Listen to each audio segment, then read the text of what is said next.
This podcast is sponsored by nobody. Hey dudes, welcome to Splat from the Past, the only 80s themed horror sci-fi show where things can get totally radical. Now today I will be welcoming Frank Mouris. Frank Mouris won the Academy Award in 1974 for Best Animated Film for Frank Film. A very unique, avant-garde, countercultural short film for its time. It's a series of images and his voice, chattering back and forth as if he's doing like a news interview. It's so awesome and so subversive and different for its time. It holds up. If you haven't seen it, go on YouTube and take a viewing of it. It is just so unique. He also, he did so many other short films as well, but he made a feature film called Beginner's Luck, which is a indie comedy about the swinging, lifestyle. And I've always liked that movie. I always thought it was funny. And we're going to talk about that today. He also designed the animated credits for Tommy McLaughlin's short-lived sitcom, They Came from Outer Space, sci-fi sitcom. They Came from Outer Space. And it's going to be a great conversation. We've been talking a few months about doing this, and I'm glad that we're going to be doing this finally. So yeah, here is my interview with Frank Mouris. Hey Frank, welcome to the show. How are you today? Fine. I'm prepping myself for Sunday's Oscars. Nice. Same here. Same here. This is such a great honor. Thank you for taking the time today. Oh, you can't stop me. Anyone who starts their career with an autobiography, you know you're in trouble. So going back in time, did you gravitate toward film and animation early on in your childhood? Well, I and my four siblings were hooked on it, but had no idea of how people made it happen, so we never thought about that. Yeah. Were you the kid that, sat in the back of the class drawing? No, I didn't really draw that well or that much. The only thing that may have saved me was that it took my mother 5 years, but she got me to move from an ordinary local school to a parochial school. And at the parochial school, there were two visual bombs that went off. One was that we had a nun who wanted to do all sorts of historical things, and she would make sets out of paper and work with ink pens and make us do things like she made me learn the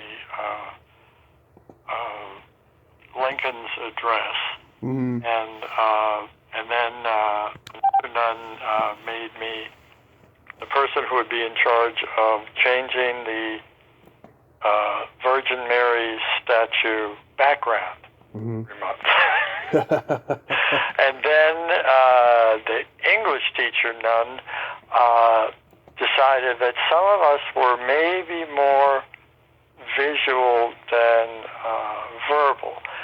So when we had book reports to do, you got one grade for the words and another grade for the cover that you made for it. That's where I had the most fun.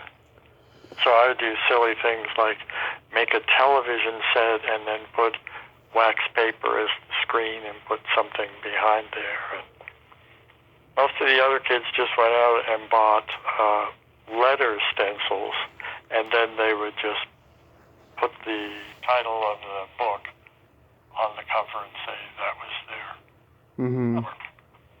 Did you watch the Looney Tunes and Disney movies and read the Sunday comics? Oh, absolutely, yes. The funnies. Yeah. Back then in the 50s, they were called the funnies. And then every time you went to a movie, you got to see a short, and sometimes it was an animated short. Yeah. Any that stand out that were your favorites? No, just all of them. All of them. Anything animated. It was just magical to me. I didn't know how they did it, but I loved it. And then when I was in college, there was an I couldn't get into it. Mostly because the first question that Derek Lamb asked was, well, do you like to draw? And I said, not particularly. I'm not very good at it. And it went downhill from there. Well, were you being modest, or were you just not, No, I was being adept yet? truthful. I had to go to Hollywood to learn it. So you're born and raised in Arlington? Yes. And after high school, you attended both Harvard and Yale. You were studying architectural sciences at Harvard, and then when you went to Yale, it was graphic design. Yes, only because that was the only visual major I could take, because I didn't have a big portfolio of paintings and drawings and collages. I had some minor things, but I almost went to, I thought of the one in Rhode Island, Newport, RISD, and then I also thought of the School of Art in Baltimore. Nice. But so you got better as you went along in terms of animation. Yeah, well, only because I was really involved more in photography, because as a graphic designer you deal with images and you deal with typefaces.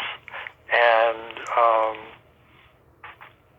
I just spent all my time in the darkroom. So I wasn't really drawing anything. And then we had a very pushy, very ambitious head of the graphic design department, and he came into class one day. He said, we're all going to make animated films. And I said, I don't really have time for that, and I don't know if I could do it. He said, no, that's what we're going to do. And he was lucky. There was a painter who taught at the art school, and he was already doing 16-millimeter films of his paintings. And he mostly painted frogs, so, he had characters in these. And then he tracked down a guy in the chemistry department who he made his own animation stand, but basically it was a tripod with a Bolex on it. And we each were given a 3-minute roll of Kodachrome 2 16-millimeter film and half a day, and we could animate anything we wanted. And that got me hooked. And then he realized that he wasn't a real animator, but he loved animation. And so for our final class, we got to see our films. They were, of course, silent and unedited. And he brought up Red Grooms and Robert Greer. And they were both acclaimed New York artists who also did their own animated films. And they just said about every one of our films, this is great. You should do more of this. And so we believe them. So after college, did you just stay in New York, or is that when you went out to Hollywood? We went to New York because Caroline had gone to business school, and the only job that seemed viable was on Wall Street. So we got a loft in Soho. I mean, these were the early 70s, so a 2,000 square foot loft was $500 a month. It was on the top floor, so you had 6 flights to climb anytime you went into the outside world, but we just loved it. And then we did Frank film at Harvard, but we didn't do the soundtrack until we got to New York. And Derek Lamb, who I taught with at Harvard, said, this guy is really an incredible sound genius, and he had played us Tony's sound things when I was still teaching with him. And I just went to his house and asked him if he wanted to work on this. He said, well, maybe. And I was getting nowhere for a year. And then luckily we, like all of our arty-farty friends in Soho, were all going to this marriage counselor. And she also tried to fix any other problems you had. And I said, I can't get this guy to commit to doing this soundtrack. And she said, you have to be more assertive. You have to tell him that this will make his career. Of course, he'd already made his career. But anyway, it worked. Yeah. Was there like a circle of animators you hung out with? Yes. I mean, I was thrilled to meet them. I mean, they were, at Harvard, I'd seen the two students who were lucky enough to have gotten into Derek Glenn's animation class, Caroline Leaf and Elliot Noyes. And Elliot Noyes had his student film from Harvard in competition for the Oscars. And Caroline Leaf shortly after that also did. Elliot was in New York City by then. And then I met all these wonderful animators like George Griffin and Candy Kugel and just an endless variety of animators. And we would all go to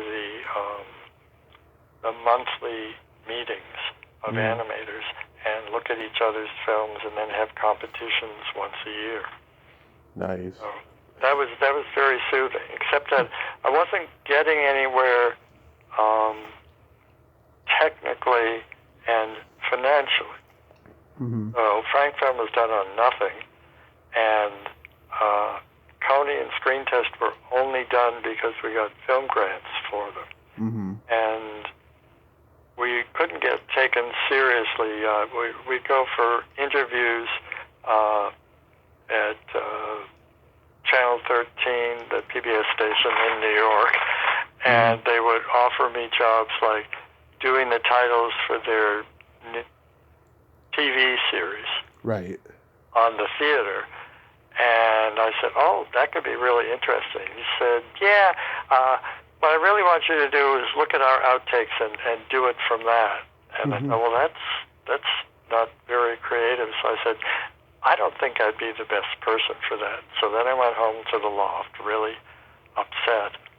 And this very pushy woman who also worked at Channel 13 called me up and she said, do you know who I am? Do you know who he is?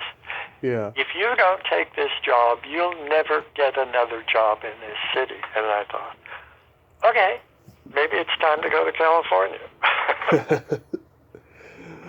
Wow. And actually, one of the filmmakers that we knew in New York was Mitchell Block, and he'd gone to NYU in Marty Scorsese's class. And he went out to AFI and came back and told all of us, you really have to come out here. This is what we were made for. So I applied and got in. And then we spent 8 great years in L.A. Did you know Ralph Bakshi?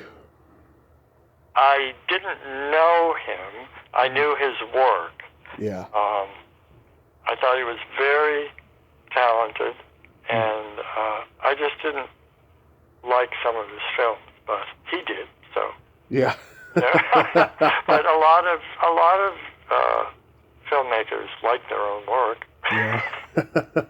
Oh, there's some he doesn't like. I've heard him in interviews. There's certain films that he didn't get creative control over from the studios, you know.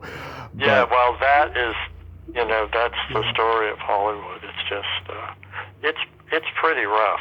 Yeah. In fact, no, I'll have to save that for when I no longer need backing. So, was Quick Dream the first short you made? Yes, I mean, that basically was, it was the footage from the silent film done in the painter's class, so that was 2.5 minutes. And then I shot another roll of new footage on a friend's animation stand, because he had gone to Yale College, then he went out to USC, and he was in the class with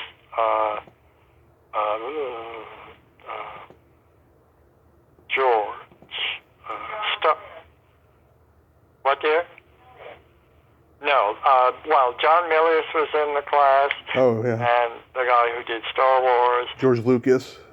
Yeah, George Lucas, and everyone else, and it was all happening. Yeah, I saw this on YouTube. The animation kind of reminds me of Jim Bashfield's style of animation.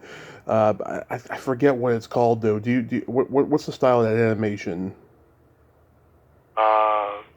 I'm not sure. I don't know Jim Bashfield's work. I was more experimental. Yeah. I mean, George Griffin started out as a person who was interested in drawing, and he got into animation, and he was he was officially an animator as a professional, and then he just took off into completely experimental things that were spectacular. And so at that point, I loved, Pat O'Neill, and who was, he did the best things with an optical printer, and I was very jealous of the people. There was a woman who did the first digital animation. So I was mostly on the experimental side. Yeah, there was stop motion, Art Clokey, Gumby animation going on at that time as well. Right. Yeah. So what's the genesis of Frank Film? Is that just something you came up with when you were in college? Yeah, well, I was in graduate school because I was really into well, I have to blame and thank my pushy Machiavellian head of graphic design at Yale, because he also called me into his office one day and he said, it's true that you have to take a non-visual class just so that you're a Renaissance man, but it's really beneath the dignity of a graduate student to take a beginning language course. And I said, Alvin, I get up so that I can get to an 8 o'clock class 5 days a week, and this guy is a terrific teacher. He only speaks in French, so we're desperate to find out what he's talking about, because I didn't tell him this part, but he'll do things like say, now the Pope had this prostate problem, and our ears were glued. He had us. He knew how to make us learn to speak French. But Alvin said, no, you can't do that. So you have to find a real academic class. So I went next door to the drama school, and they had a class called Stage Movement, which was for the actors, and it would teach them period dances if you were doing a period play, or whatever. It was taught by this wonderful woman who was a modern dance teacher. And I was in heaven. And I thought, great. Yeah. This combines going to the gym and dancing. And I like both of those. Yeah. How long did it take to make Frank Film? About a year. But I've been saving cutouts since college. I used to do big collages in my room when I get bored with some of our projects. And I almost went to the architecture school, but then I decided I didn't have enough money to do what a few other architects did in college, and that is build their own house. And everyone said, yeah, most of us are just going to work for a big company for 40 years, and maybe we'll finally get our own firm. So I gave that up. Was it easy getting the film seen in theaters and so forth? No. It helped that there was this one magazine, Filmmaker's Newsletter. It was the only thing I knew that existed that seemed to support independent film. And because of that, I applied to the Ann Arbor Film Festival, the Baltimore Film Festival, the Chicago Film Festival, and I just thought, you've got to publicize it. So that was the only real cost for making Frank film, because I was working at Harvard for almost nothing for 3 years, for $3,000, $5,000, and then $8,000 a year. Mm-hmm. And so I used their Oxbury animation stand for free. And then, but basically, mm-hmm. I learned to do things as cheaply as possible. Right. Yeah, there was nothing like this film, this short film when it came out at the time. It was very subversive, almost countercultural. It was like meta before meta, you know. I mean, yeah. Well, I almost didn't do it because I really complained about this. We had Stanley Kaufman, who was a well-known film critic, and he came up to teach a class at Yale for filmmaking, but it wasn't really for any of us. It was for the drama school, and he would show famous films and then tell us what we saw and why it was important. And I noticed that he really liked to tell you not only about how the film was made, but that most of these films he showed us were subtle autobiographical films, like Francois Truffaut's was really about his troubled childhood, and Fellini's was really about his experience as a newspaper photographer and reporter, and that just made me think, well, why be subtle about it? Why not do a completely autobiographical film that doesn't pretend to be about something else? Mm-hmm. So I was telling one of the students that I was teaching, because the third-year students got to help teach the first-year students about this film, and he said, oh, no, don't bother, it's already been done. And I'm trying to think of the name of the film. And I've never seen it, but I've heard it described. But it's a filmmaker who's trying to make a film with his girlfriend, and then he breaks up with his girlfriend, and then he can't find the footage. And so he thought, well, that's completely autobiographical. But of course, that one was made up. Mm-hmm. So, were you shocked when it got an Oscar nomination? Yes. Shock doesn't really cover it. The good thing was that it won at the Baltimore Film Festival, and it won at the Ann Arbor Film Festival, which is the first festival I ever entered. And then when it won at Annecy, which to animators is more than, or it was then, it was more than the Oscars, because it was about animation as high art. And I thought, oh, maybe I have a chance. Yeah. And if you win certain animated festivals around the world, you're automatically in for consideration. Mm-hmm. And when you get to Hollywood, you find out that if you didn't win one of those festivals, you can go to the management of the New Art Theater, the hip movie house, and they will play your film after the last show of every day, somewhere around midnight, for a week. Yeah. And that qualifies as a week of being shown in Los Angeles. Wow. And did you get to go up and accept the Oscar? Yes. We weren't going to go. And then I thought, well, what if we win? That won't look very good. And we were the lucky thing was two things in a row. One, until that year, people were sent something in the mail, and it said, these are the 5 nominated animated films, and these are the producers, as in Walt Disney, somebody else. Mm-hmm. That year, you had to go to screenings at the Academy that were specifically for animated shorts, live-action shorts, documentary shorts, and foreign films. Mm-hmm. And that helped.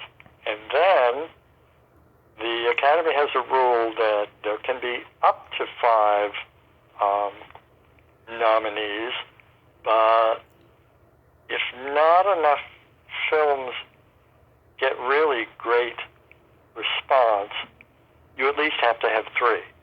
And so there were only 3. And I thought, wow, already our chances are better. And then we flew out there to meet the people at Pyramid Films who had picked the film up at Annecy. And they said, well, let's go to the screening and see how the audience reacts to things. And I couldn't tell, because I said to Caroline afterwards, I said, there is no way. First of all, you've got a famous Italian animator, and he's chosen the best snippets of song from the top operas of Rossini. That's it. Yeah. And beautiful drawn animation. Just incredible. And the music just swept you away. And then our own distributor had a film in it also. And it was The Legend of John Henry. And they got someone to write a song, and they got Roberta Flack to sing it. And I thought, oh, there's this famous animator that everyone in Hollywood knows. Mm-hmm. Everyone knows Roberta Flack. There's no way. Yeah. But we still thought, well, we have to go, because what if we win and we're not there? Yeah. Did you have any iconic movie star encounters that stand out the most when you were there? Yes. Yeah. There are 2. One was that the show was, I thought, very long and slow. Mm-hmm. So ours turned out to be the first award, but it wasn't until 25 minutes in. Yeah. And then I just lost it when they called my name. I ran up. It's even on YouTube. Oh, I couldn't find it. That's why I was asking. Yeah, for some reason, someone decided that for the 1974 TV show of the films of 1973, they would put the first half hour of the Academy show on. Mm-hmm. And, it's there forever. You don't see the fun parts like the guy that streaked.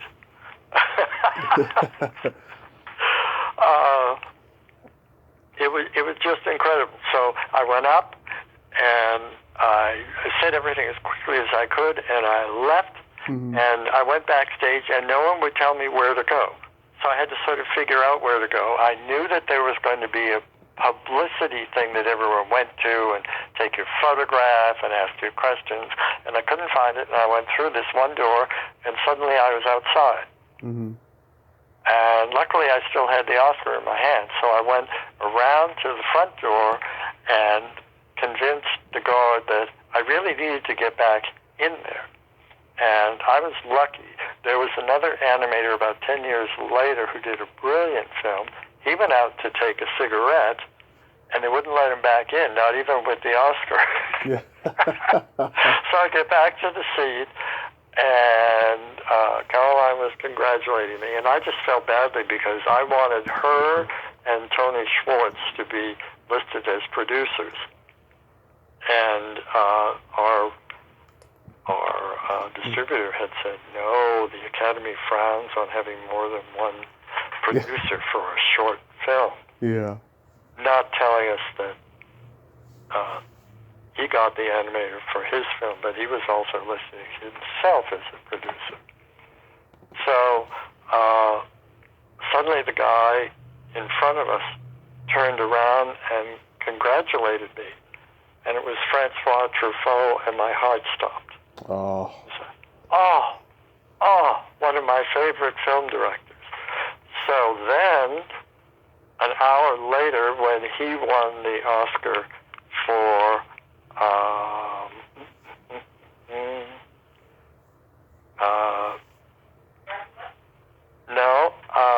I know the French title more than I know the other. The Americain Okay. is Day for Night. Okay. And he was there with one of the stars of the film, this gorgeous older actress. Mm-hmm. And I just tapped him on the shoulder, and he turned around, and I congratulated him. And that made my evening. And then the only other celebrity I saw eventually was that we were in this long line trying to get into the hotel where the reception is. Mm-hmm. And the fans were screaming, and mostly they were saying, Raquel, Raquel, Raquel. And I looked to the left, I looked to the right, I looked in front, I looked in back, I couldn't find her. And then I looked down on the left, and there she was. The shortest film star I had ever seen. But she was perfect. She was like Alan Ladd. I mean, you know, she had everything going for her visually, except that she was very tiny. Yeah. As was Mae West. We saw her at that same week that we were out there. We saw her at the Scandia restaurant waiting for her driver to come pick her up. Amazing old Hollywood, you know, coming into the new Hollywood at that time, you know, with the counterculture. It was quite the mix. Wow. So did you feel under pressure to, you know, top Frank film? No, I just thought, oh, now I can do anything I want. Now that I got that out of the way, I can do anything I want. And then it was troublesome to get film grants. Mm-hmm. We were rejected a number of times for AFI grants. Mm-hmm. And then I figured out, oh, they're really into documentaries lately. It has to be of great political influence. Mm-hmm. But I couldn't think of anything that we were interested in doing. And then I remembered these guys that we had met. We met one of them when we were in New Haven, and then when we came to New York, he said, oh, you have to meet all my friends, and they were all drag queens. Mm-hmm. I thought, oh, this could be considered a documentary, but we could do it in a sort of avant-garde way. And it was really a lot of single framing, a lot of fast motion, slow motion effects, and that's how that came to be. And the same thing for Coney. I mean, I just went to Coney Island for a year on the subway. From Soho, it was about an hour on 2 subways. Yeah. And I couldn't get everything I was interested in because I wasn't technically good enough. But I learned enough tricks from this great filmmaker who was teaching at Harvard for years, Robert Fulton, that you do this, you do that, and I think he really invented the music video. Mm-hmm. Because all of that stuff that happened when music videos really took off, he had done it years before. Yeah. And of course, yeah, you and your wife made Frankly Caroline, which is it's kind of like, you know, a sequel to Frank film in terms of how it's executed. Oh, that's it. Yes. When we had the Oscar for Frank film, I did briefly say, "Okay, Caroline, my best friend John, my other best friend Jimmy. Yeah. I want to do your story," and they all said, "No way." So, and then we were getting desperate. The AFI kept turning us down, and so we decided, okay, we'll do Frankly Caroline. But it took us so long that they asked for some of the money back. Mm-hmm. So we sent them the money, and then we completed the film a couple of years after that. Because by then, I was at AFI, and you just work night and day on your ascension to Hollywood feature filmmaking. Mm-hmm. So then you enter feature film territory with Beginner's Luck. What's the genesis of that movie?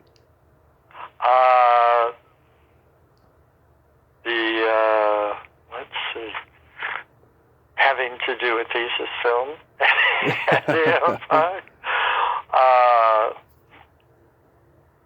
That was just another thing. Oh, I know. It was because Caroline had gone to business school. Then when we were in New York for 3 years in Soho, all her friends were working on Wall Street or McKinsey and Company.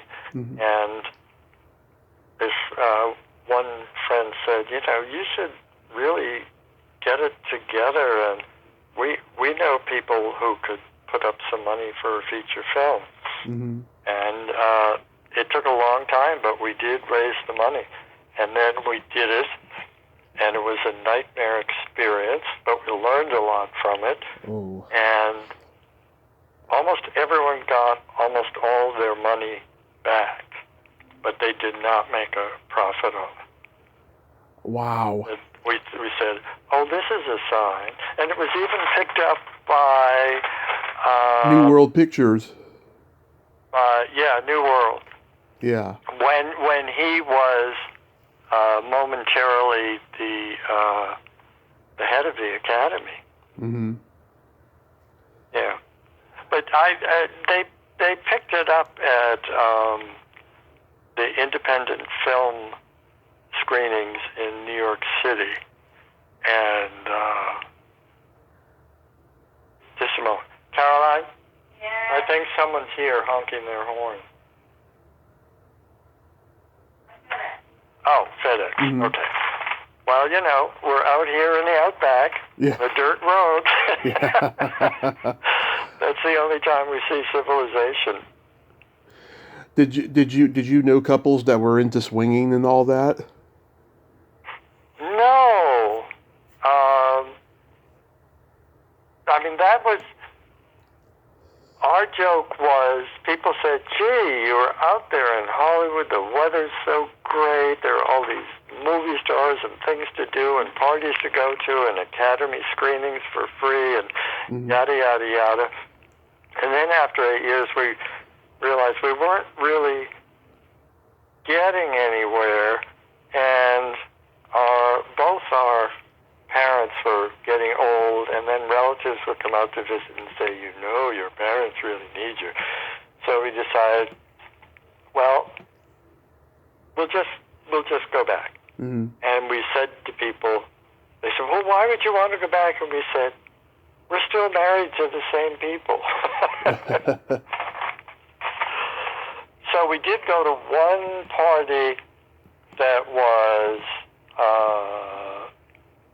one of Tony Curtis's daughters, and she had her own palatial place, and it was a Halloween party, and then everyone got really high and decided we go skinny dipping in her swimming pool. Mm-hmm. But it was not a full moon Halloween, so that wasn't that exotic. So, and then another time, we had met David Hockney by accident a couple of times, and then they were getting a new director for the LA County Museum of Art. And they decided they'd give a cocktail party for this guy who was coming from either Washington or New York as a museum director. And he came in dressed to the teeth, and his wife was dressed to the teeth and had gloves and a pocketbook and the whole thing. We're all doing the LA casual look, and they decided they would make a drink in honor of Rusty being made the new director of the museum, and it was this lethal combination of champagne and something else, and I love champagne, so I had way too much, and David Hockney's friends were there, and we were trying to convince them, let's all skinny dip in the swimming pool here. Yeah. And we were the only two, along with this other guy who was an artist, and Caroline and I immediately jumped into the pool and stayed there. And the artist jumped in, and then came out and sat on the edge of the pool completely naked for the rest of the party. And that was the first time and the last time we were ever mentioned by name in Variety. They spelled my name wrong. They put Morris. Yeah. Everyone knew who that was at AFI anyway. All my classmates said, "Oh, really?" I said, "You're just jealous." Yeah, oh my God, I saw it on VHS years ago. I had this video store near where I lived, and it had all the movies that New World released, and I thought the movie was hilarious. You know, ironically, I got into the swinger lifestyle later on, but yeah, I just think it's a very funny movie ahead of its time because thanks to the internet, a lot more people are open now about swinging and polyamory and so forth. Right, absolutely. Yeah. And it's gone way beyond that. Yeah, which is something that's shaking up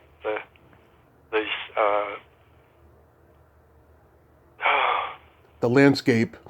Yes, the landscape. Yeah. Was everybody in the movie though like game for anything? Which one now? In Beginner's Luck was like Beginner's Luck. Oh no. They were kind of square. Oh yeah. And so no, not at all. So we just made it up. Oh, I know what happened. I liked a lot of my classes at AFI, but we really felt as though we needed more help in writing scripts. So we took a special night course at USC, both of us, and we had a number of ideas, and so you had to come in and read a brief summary of your film. Right. And I wasn't sure, what we should really be doing anyway. And we really thought they should go for one of our other ideas, but they liked this one that we based on a friend of ours who was gay in New York, and he had no restraint. I mean, he got to New York and he just lived, and luckily he continued to live, not like a lot of our friends who died. And everyone in the class said, "Oh no, that's the one you have to do." So we took their advice. Yeah, that hilarious scene with Cynthia Weigel and her brother Steven. Oh, I loved them. They were just terrific, and we even had good actors. I mean, I didn't even know their work, but we were desperate, and we were in Boston, and we were seeing anyone who would want to be in a film with us, and we just had no credentials. So I saw some wonderful actors, and the plays they were just brilliant. And then I said what the film was about, and they didn't want to ruin their career. Yeah, Cynthia is now Cynthia Harrington. She was going to come on here at the end of 21, and then she stopped replying my emails after a while. And she said she was even going to bring Steven with her at one point. Yeah, I don't know. Maybe we'll get to talk in the future. Who knows? Yeah, but they were hilarious. They were just perfect. Yeah, but that scene is hilarious, with the cream fight and everything. Yes, absolutely. And then the bathtub scene where we see Riley's breasts. I mean, that was because our distributors said you have to have at least one scene like that. Yeah. But I just loved Cynthia playing the nurse. Yeah, that whole. They were both a hoot. Yeah, it's awesome. Is it ever going to be on Blu-ray? I don't know. Someone told me we taught live-action shorts and animated shorts at UCSB in the College of Creative Studies, and someone once told me that they were working on a film. A lot of our students did really well. One won the best MTV music video, and another one, Greg Araki, is famous now for his gay feature films. Yeah. And someone told me that they were working with someone they just couldn't stand. I think it was Greg, and he was working on the changing black and white films to color. The guy who did Ted Turner? no, did films for Vanilla Ice. Oh, okay. And he said, these people are crazy. I thought I was crazy. These people are out there. Yeah. Why'd you shoot in Maine? Because the unions are so strong, we couldn't film anything in LA, we couldn't film in New York, we couldn't film in Boston, and we thought, Caroline's parents have a log cabin in Maine. Why don't we go there? Maybe they'll be a little easier on us. Yeah. Easier. And, they had filmed the Hollywood feature Carousel there. And I thought, we better be on our toes, because they're gonna say, we've had Hollywood here before, we're gonna make you pay. And we walked in and they said, yeah, shoot anywhere you want, we don't care. Yeah. But with their backing, then the people who owned the tennis club, so we needed a tennis court, they said, oh yes, Hollywood, yes, come right in. So I've talked to Tommy McLaughlin, and you designed the opening animation for They Came From Outer Space. How did that come about? That's because of all the gay friends we knew in, let's see, it wasn't just Soho. It was when we moved up here just outside of Albany. And they were weekenders from the city, but they were also involved in art direction for feature films.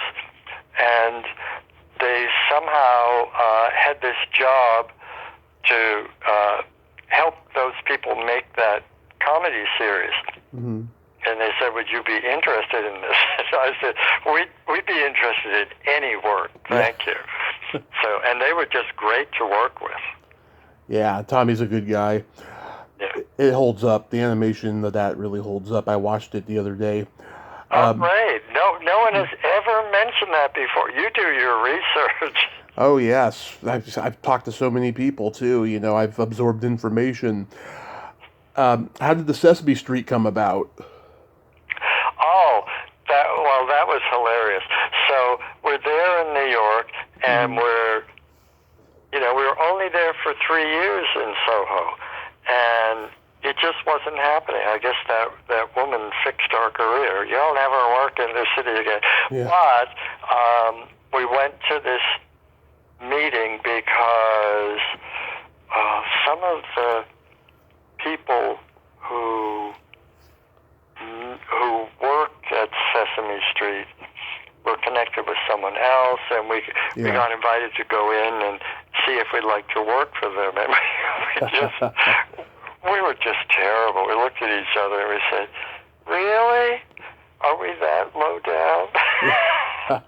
And they weren't paying much, so we put them off. But then we got, we had, in California, we had Pyramid Films, we had Frank Film, but we weren't that happy with them. And then these people who had their own film distributorship in New York, and Phoenix Films, they've since gone under,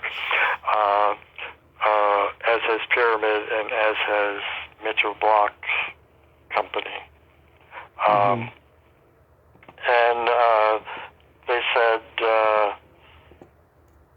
gee, we really think you should work for Sesame Street. I said, we really don't have time. We have this career that we're thinking about, and anyway, we're leaving for LA in 6 months. So maybe if we come back, maybe then. So then we came back, and we were desperate for work, and they wouldn't hire us. Yeah.